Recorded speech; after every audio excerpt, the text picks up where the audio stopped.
There is no doubt that Bob Parsons, founder of PXG, is a marketing genius. But this time, I think, Bob, you probably went a little too far. Literally, PXG is betting golfers $100 that their new Gen 6 driver will outperform your current driver. Well, I've got news for you. The driver in my hand, I know, cannot be beaten.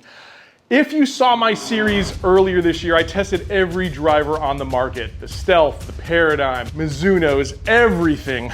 This driver, the Titleist TSR3, I think is the driver of the year. And when it's paired, for me, with the hazardous counterbalance stiff shaft, this thing's a weapon I don't think can be beat by anything. But PXG wants to challenge me. They literally got a hold of me and told me to come out to TPC Tampa Bay, meet with their fitters, and see if the Gen 6 will beat my driver. I know it won't. I can't wait to make $100. Let's get in the car, get over to TPC in Tampa Bay, and win some money.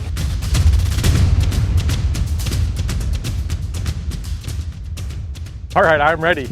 I am ready to take your money. Okay. Tell me first, though, about the PXG Gen 6. Well, our Gen 6 driver is our latest and greatest. They came out in March. We came out with two different head styles, the XF, which is extra forgiving, and the X. The X is a little bit smaller in diameter when looking from the top down, mid-spin, teardrop shape.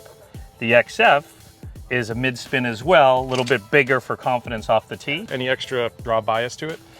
Our weighting system is one of the best in technology, where we have 3 weights in the bottom of the club, whereas the weighting technology actually is an evolution of lead tape. So we could put more weight in the heel, slow down the heel, let the toe come through. We can put weight in the back. We can make it lower spin. So for dispersion purposes, our weighting system is top of the line. Talk us through the challenge itself. You guys are doing this for the month of August. PXG is doing. Tell us how it works and what's involved. You get 5 golf balls. So we take your best 3 with your driver. I will fit you into a shaft, and then once I find the correct shaft, it works best via dispersion and also distance, we will compare them both. There's a few more rules. Your club head speed has to be within 3 miles an hour. Within 3 miles an hour. Yeah. Yep. If you dribble one or sky one, we get another one, both on yours and mine. Right. We just don't want it to affect the numbers. We want apples to apples as much as possible. If you can outperform PXG's driver that I fit you into on both distance and dispersion, you receive a $100 Visa gift card from PXG. Oh, I want Bob Parsons to write the check. I can't wait to pick it up. Oh, well. All right, so what we're gonna do here is we're gonna take 5 shots with my driver, and I'll be shocked if they can beat it, to be quite honest. So I got to work here hitting my drives. First one, pretty good. Second one, a lot better. That was a really good shot. Third one, real good, real solid. I thought I was happy with that swing. And I know that you said that you're gonna leave here and you don't think I can beat your driver. You're right, I won't beat it, I'm just gonna crush it. All right, we'll find out. Fourth one, my face came through a little bit closed. Hit that one a little bit left, was my best. But I ended strong here with the 5th one, probably my best swing. Okay, that's 5 swings. That last one, you just pulled clutch and hit a great one on the last one. Okay. The average number you'll see right here. So those are the average of the 3, or the 5. I eliminated 2, distance and dispersion, but distance was terrible. You hit 3 great ones. You hit 1 not as good and then 1 very poor. Right. So when you're right here, 97.7 is your average. That puts you in a nice solid stiff flex. Okay. From watching your swing, this is my opinion, but looking over it. Sure. So your attack angle is 0.9 up on it, which is wonderful. We want to see up on a driver. Your club path, this is more of lessons of what, but 0.3, that's impressive until you play golf. 0.70 is perfect. Ball speed, your average ball speed is 144.2. When I know that I find a right head and a right shaft, your ball speed jumps off. Now that's great ball speed. Now, again, the challenge is not only distance, but also dispersion. Accuracy, absolutely. Accuracy. So there's one thing that I noticed with your 50-gram driver that I'm gonna try probably a little heavier shaft than 60. Sure. It seems like you throw it a little bit. Okay. You might not know where it is, so when something is too light for you, you throw it, you just can't find it. Right. When it's too heavy, you labor. So that's just me as a fitter going through my numbers and what I'm looking at. Right. Then you go to dynamic lie. This is interesting right here. A couple of them you pulled a little left, and I'm gonna tie that in. Your dynamic lie is 59.3. Our standard lie angle to a driver is 59. You're flat. Okay. So what I'm gonna do is, I'm gonna put you on that flat setting right away, and what a club's too upright for you, will go left. Club's too flat for you, it will go right. However, it's finding that center of the space, the high MOI. Right. So when I was watching it, this number right here really stuck out at me. 49.3. Yep. So 59 is where you want to be. Yeah, 59 is standard, Okay. but you can go to 59, 58, 57. You know, you can play, Right. understand, but when you get to that, it's flat. Sure. So this is another big thing with a driver. We care about distance. At 2,000 RPMs, your ball will bore through the wind. The spin on it will keep it airborne as long as ball hit the ground and project forward. Anything under 2,000 will not stay up in the air. However, if you launch it high, you could do 19, 18. But anything else that keeps going down, it kind of duck dives, like a hook is 1,000, Right. or it could be low. Okay. However, 2,000 is a number I always look at. You being at 2473, that's great. Your ball is still boring through. You're pretty much getting max carry and also max roll after it, granted the conditions of the golf course. Of course. So that's one thing that we always look at. Yep.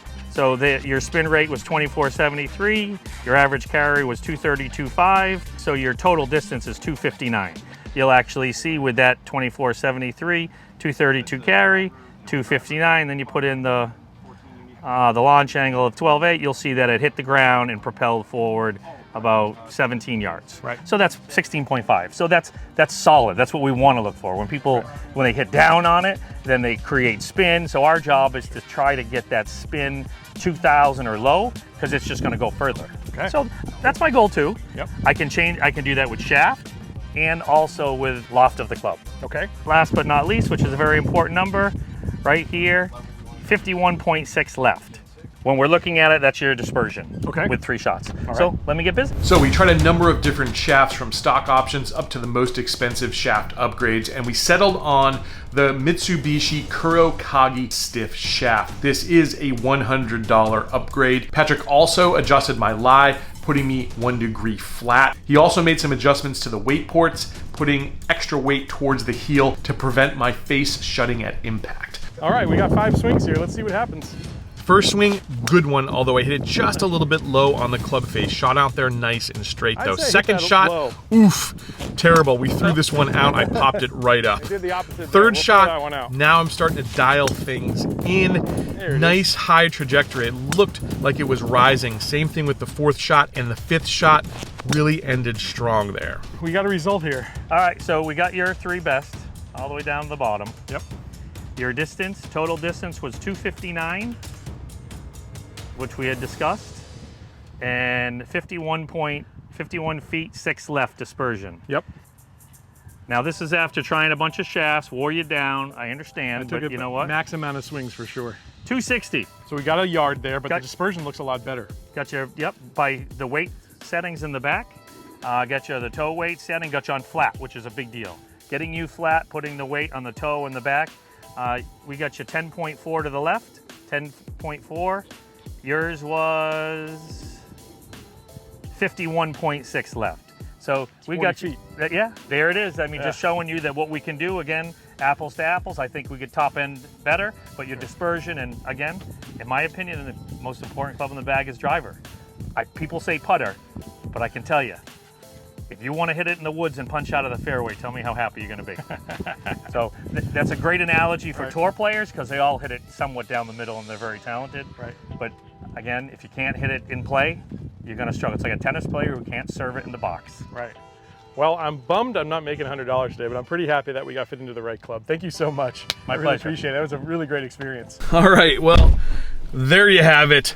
Did not win my $100 here today, but I absolutely learned a lot about my golf swing, and I just may be gaming a new driver in this PXG 0311. Fantastic club.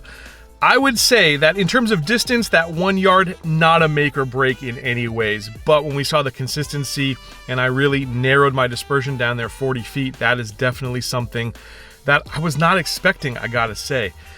The weighting system, I think, with the PXG here is really the key, and having a PXG fitter there, Patrick was fantastic to really help me dial in the perfect weight setup. He moved a little bit more weight there to the heel of my club, and that's been my miss, having that face shut, just like I did it on the 4th swing there with the Titleist. That face shutting at impact is something that I struggle with, especially later in the round, the 15th, 16th, 17th, 18th hole, where I get a little bit tired, my body's a little bit late, and that face closes at impact. So having a little bit more weight towards the heel, I think was the huge factor there in contributing. And that's the number one reason I highly recommend you take this driver challenge, just to see if you can really dial in both the trajectory if you're not using the right shaft. I think my shaft was really close, but especially there dialing the weight so that you get a little bit more consistent result. Guys, I hope you enjoyed this video. I hope you learned something. Do hit subscribe, and in future videos, you just may see me gaming this PXG 0311. It's definitely a surprising result today. I'll catch you back real soon on another edition of Let's Play Through.